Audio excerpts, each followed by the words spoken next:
Polygraph को lie detector या झूठ पकड़ने वाली मशीन भी बोला जाता है। इस मशीन से टेस्ट करते हुए विक्टिम से कुछ सवाल पूछे जाते हैं और जब विक्टिम जवाब देता है तभी ये मशीन उस पर्सन की फिजियोलॉजिकल रिएक्शंस को मेजर करती है।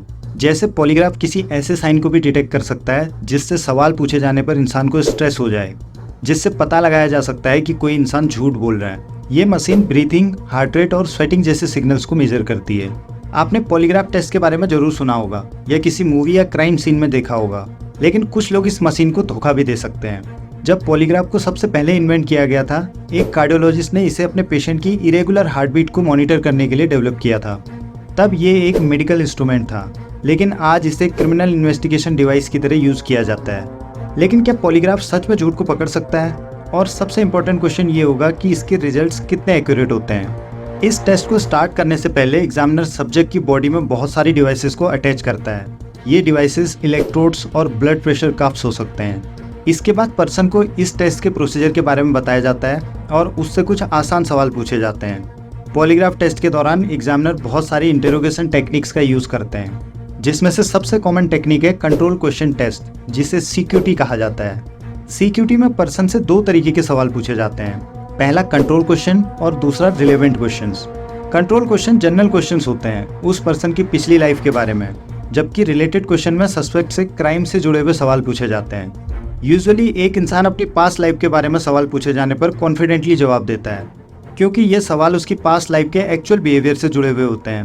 और अगर उस इंसान ने कोई क्राइम नहीं किया होगा तो वो क्राइम सीन से रिलेटेड क्वेश्चन का जवाब भी रिलैक्स होकर दे सकता है।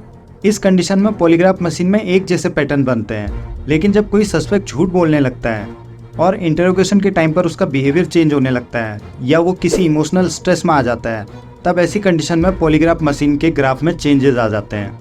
इन्हीं चेंजेस को पॉलीग्राफ एक्सपर्ट मॉनिटर करते हैं और एक रिपोर्ट तैयार करते हैं। लेकिन पॉलीग्राफ मशीन से सच का पता लगाना इतना भी आसान नहीं है जितना ये सुनने में लगता है। इस टेस्टिंग को करने में कई घंटे लग जाते हैं। पॉलीग्राफ एग्जामिनर इस पूरे प्रोसेस को एक आर्टिस्ट की तरह परफॉर्म करते हैं। उन्हें पता होता है कि एक्यूरेट रिजल्ट पाने के लिए कब कैसे क्वेश्चन पूछने हैं और किस टाइमिंग के साथ पूछने हैं। लेकिन एक पॉलीग्राफ टेस्ट कभी भी ऑनेस्टी को डिटेक्ट नहीं करता, जबकि इसके रिजल्ट्स इस बात पर निर्भर करते हैं कि पॉलीग्राफ ऑपरेटर की एनालिसिस क्या थी और जिस पर्सन पर टेस्ट किया जा रहा है उसका रिस्पॉन्स कैसा था। कभी कभी ये रिजल्ट्स इनएक्यूरेट भी हो सकते हैं। इसी वजह से पॉलीग्राफ टेस्टिंग को कोर्ट एविडेंस नहीं मानती है।